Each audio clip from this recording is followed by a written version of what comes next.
अर्थसंकल्पातल्या अनुदानाच्या मागण्यावर सन्माननीय सदस्यांनी अनेक मुद्दे या सभागृहामध्ये मांडलेले आहेत।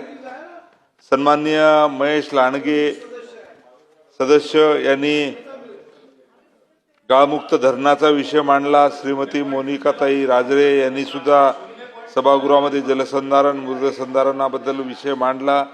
अनिल पाटील साहेब यांनी सुद्धा मुद्दा मांडलेला आहे। सन्माननीय सदस्य अमोल खताळ यांनी सुद्धा मुद्दा मांडलेला आहे।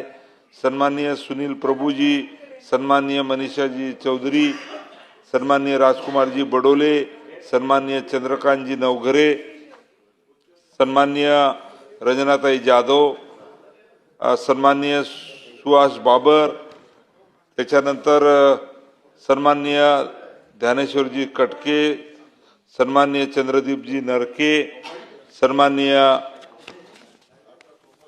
अभिजितजी पाटील, सन्माननीय मंजुळाताई गावित, सन्माननीय किसनरावजी वानकडे, सन्माननीय राजूजी तोडसाम आणि अनेक सन्माननीय सदस्यांनी या ठिकाणी जे विषय मृद व जलसंधारण विभागाच्या माध्यमातून या ठिकाणी मांडले।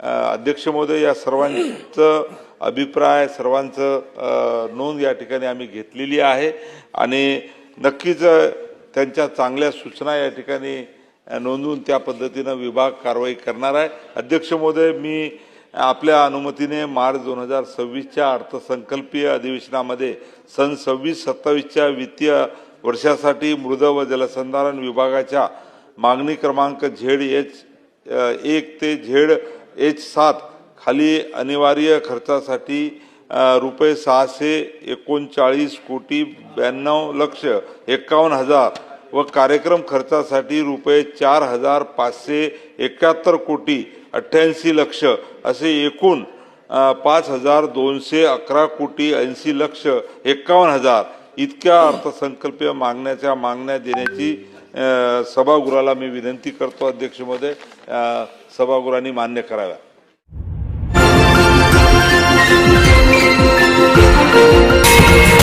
विदर्भ न्यूज मराठी, सकारात्मकतेचा शिलेदार।